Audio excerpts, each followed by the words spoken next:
We're here with Laura at the historic Northampton Historic Society Museum. Tell me what you're doing here this summer, Laura. Yeah, so I am a second-year Masters of Public History student at UMass Amherst, and I have been working on an internship here at Historic Northampton this summer, working on an online tour of some locations around town. I've been focusing on locations that are important to the history of Northampton, but that aren't necessarily physically there anymore. And so I've been calling it the Invisible Tour. And so it's been kind of fun to start to learn about. And where is this, how are people going to see this tour? So it is going to be uploaded very soon. And so I'm going to be working on that over the next couple months or so to make sure that all of the stops get uploaded, and we will be sharing them online. So you will be able to see it?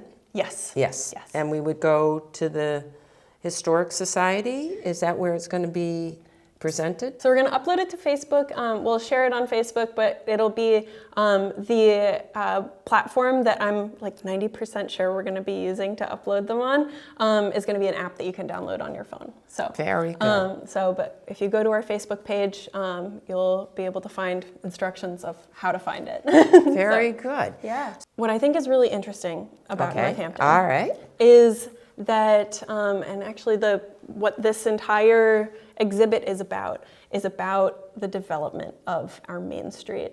And the fact that this Main Street has been in basically the same place since people have been here, since that this area has been inhabited for about 11,000 years. Wow. And so if we look over at our, we have a display over there about the map of the area that shows the ways that these different areas have been used for all of that time. And so the people who were here first are going to be the Nipmuc Nation, and they're here for a very long time, but using this area really holistically. That the what's special about Northampton and a lot of the Connecticut River Valley is how fertile the soil is. And so we have beautiful, fertile farming soil. And so the Nipmuc are living here and moving around, not building permanent settlements, but using the area and especially using controlled burns to control the undergrowth in this old growth forest so that they can move around and use the land completely. Did they leave in the winter to go somewhere else, or were they always here year round? So they did move around seasonally, and so I don't know exactly if they went just for the winter, but I know that they did move around seasonally. So going to different places for the different needs at different times of year. Yeah. Very good. And so then when settlers started arriving, and the main draw was really this like lush, beautiful meadow that they knew was going to be really fertile farming soil, and so settlers started coming here for that soil. And also, if we think about kind of where we are right here, that we are right by the Connecticut River. We're, in modern terms, about, depending on how you drive, about an hour and a half away from Boston. And like about 3.5 hours away from New York City. So we are at a crossroads. And so a lot of people pass through this area to go to different places. But it also became a destination in its own right. So we see a lot of the things that I was really interested in the tour that I was putting together are these inns that pop up for people who are just passing through. There are, in particular, there was a toll house and tavern and inn right by what is now the bridge, so the Coolidge Bridge over the Connecticut River. So there is now an overpass with Route 91. But before 91 came through here, there was this old house. It was a tavern. It was a toll house that was called the Clark House.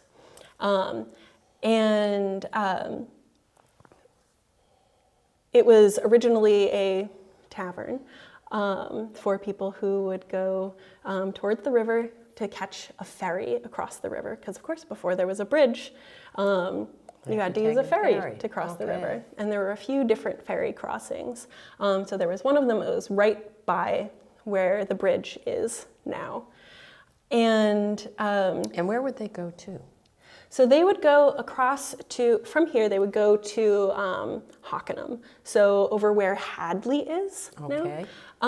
And at first this was used a lot for farming purposes. So we're gonna have like a larger barge that's gonna be able to carry livestock across. And there are some pretty funny stories about these ferrymen talking about it's always really hard to bring sheep across because they get spooked and will fall off.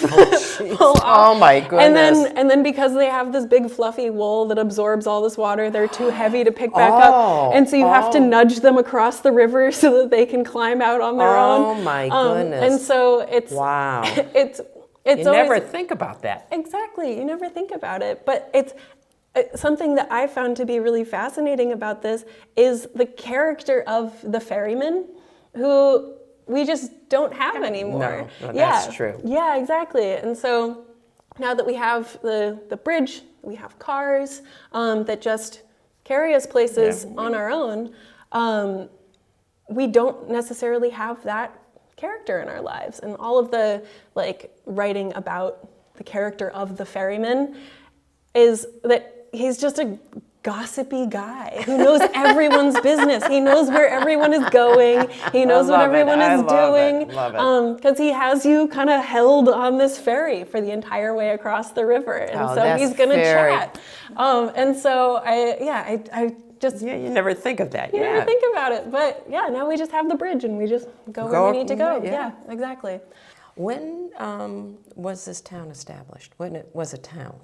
Yeah, so in 1654, there was a group of town men who... Definitely at that point. Yeah, it is. It usually is at that point. In 1654, a group of town men laid out the town. So the main street that we still know as Main Street today. Was laid out then. And they divided out some properties, and so a lot of the properties are still kind of following the same pattern that we saw at that point. That's very interesting. These wide streets were developed in 1650. I think that's very interesting. Yeah.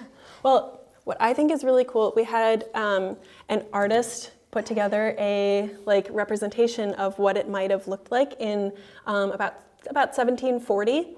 And so we've got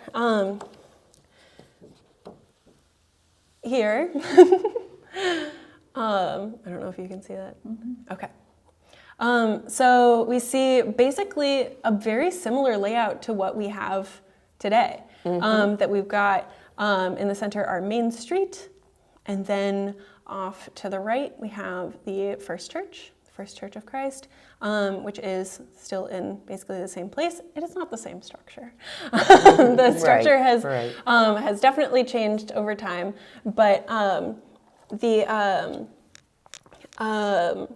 basic layout is pretty much the same today. That's very interesting. And so we've got something that I really like, and especially just the way that I work in history, is that I really like to look at the landscape and how the landscape has really dictated what happens in a particular place.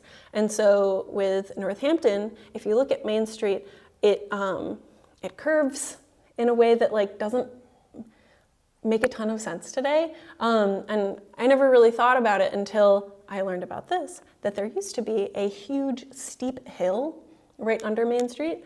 And so the curve of Main Street is actually to work around and compensate for that steep hill that ended up being cut down in 1702, I believe.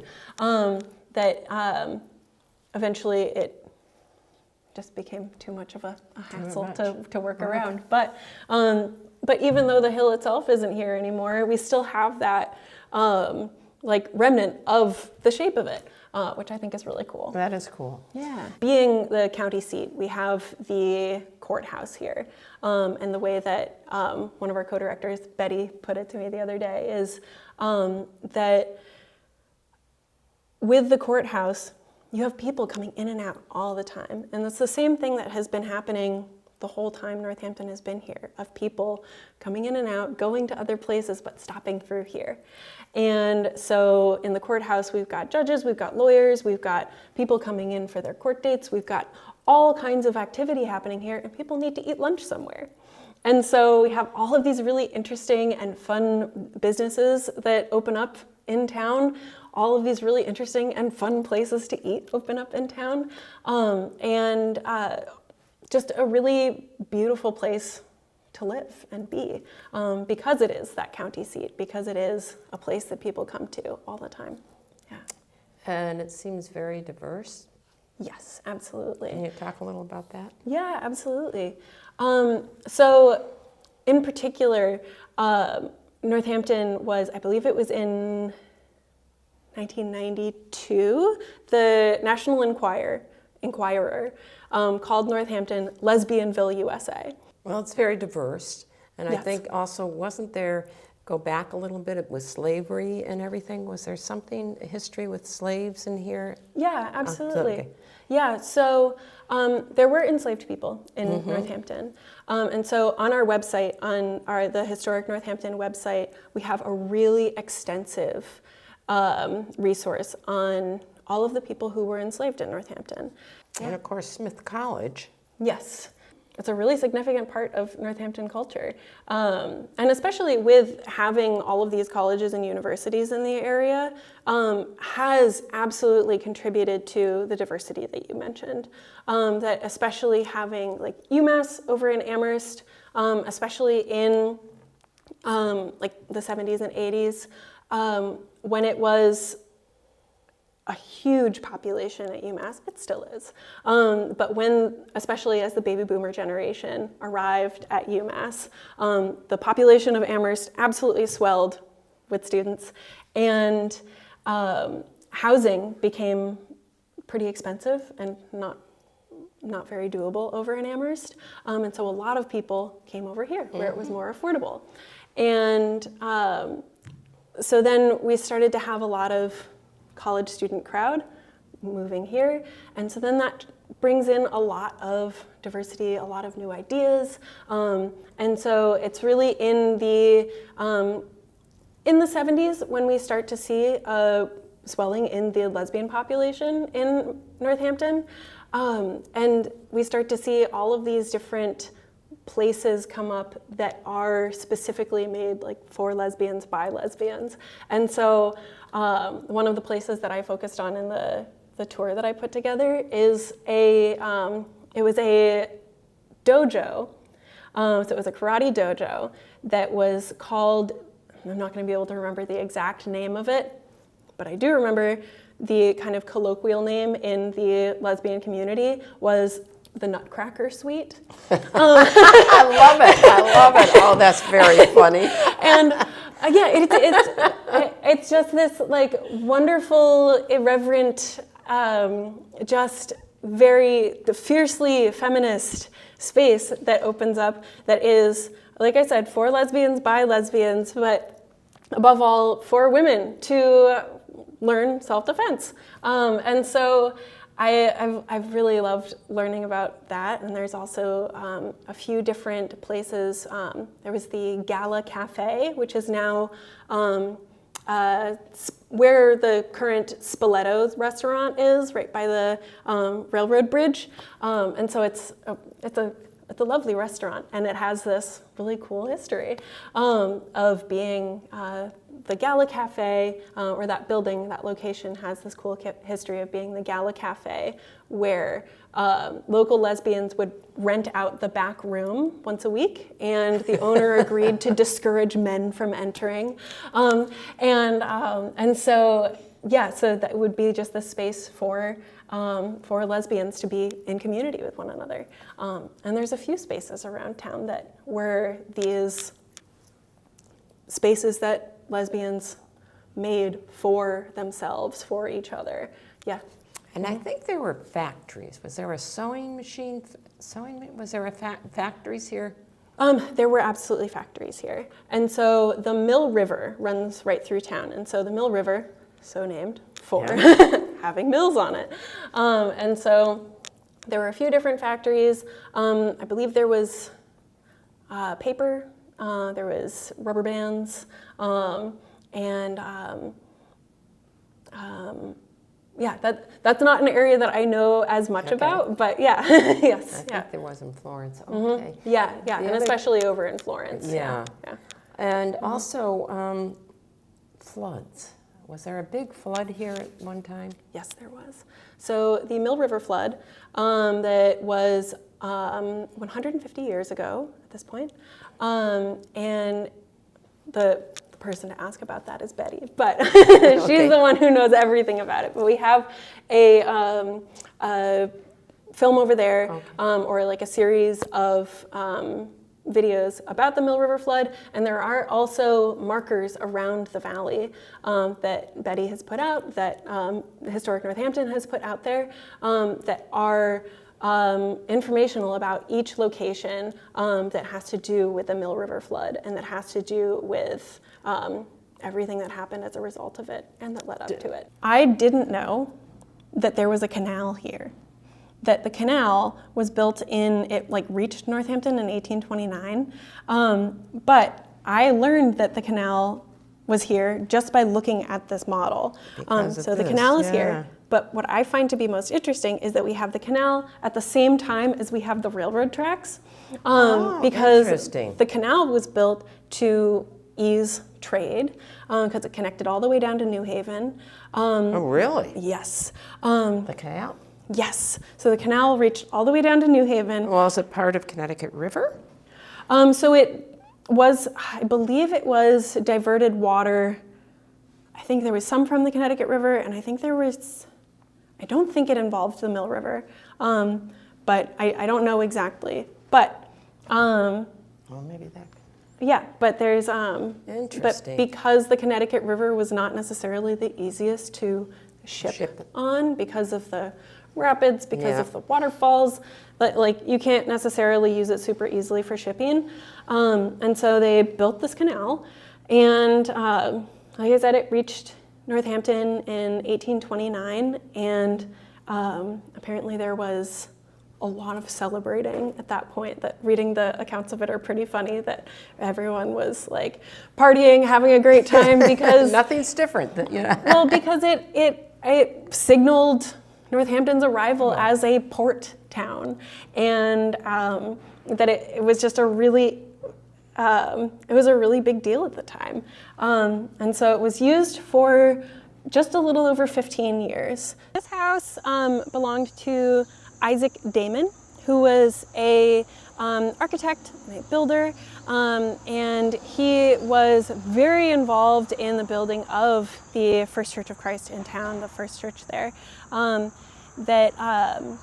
he also is the designer of City Hall, that has that kind of like castle-y look to it. That's interesting. And so he built it very purposefully to contrast with other buildings in town, because he thought all the buildings kind of looked the same, and so he said, I want to build something that looks completely different. And so that's why we have this really unique, interesting stucco castle building for our City Hall. Yeah, it's beautiful. Yeah. His first wife passed away in 1811, I believe, and then he moved to the area, married a local woman, and started building this house to be their family home in, I believe, 1813. And so this is an Isaac Damon house, and his work on the First Church of Christ in town kind of got him some notoriety, and so then he ended up designing and building a lot of buildings in the Connecticut River Valley. So this is the Nathaniel Parsons house, and so the thing that I find to be the most interesting to talk about with this building is the ways that it has been studied. And so there was a study done in 2003, a dendrochronology study. And so it is basically where researchers were able to look at and analyze the lumber that was used in construction to be able to learn more about when the trees were growing, when they were cut down, kind of what the process was like of using those trees. We were able to pin down that it began construction. It was originally framed in 1719, but that the process of construction took a little over a year and a half. So Anybody can come anytime? anybody can come anytime. You can come bring a picnic lunch. The patio is a really beautiful place to sit. That I've felt very lucky being able to have my lunch breaks here. Wow. That I love to just sit outside. And everything. You've really, Well, the gazebo. barn has been really cool as a performance space. Oh, it has been. Yeah, want Yes. to learn, and yeah, it's a cool place. And look at all the flowers. Yeah. You must have somebody who takes care of all the grounds. Yeah, so this is the Shepherd Barn. Inside is a performance space, and there is a display of historic signs from around town. That's what we heard. Yeah. Yes. Yeah, and so it's a really cool little performance space in there. Wonderful. So, yeah. And is this another home for the society or not? Yes, so that is a historic Northampton house, but it is not currently open to the public. But yeah. Yeah, it is. Yeah. Okay.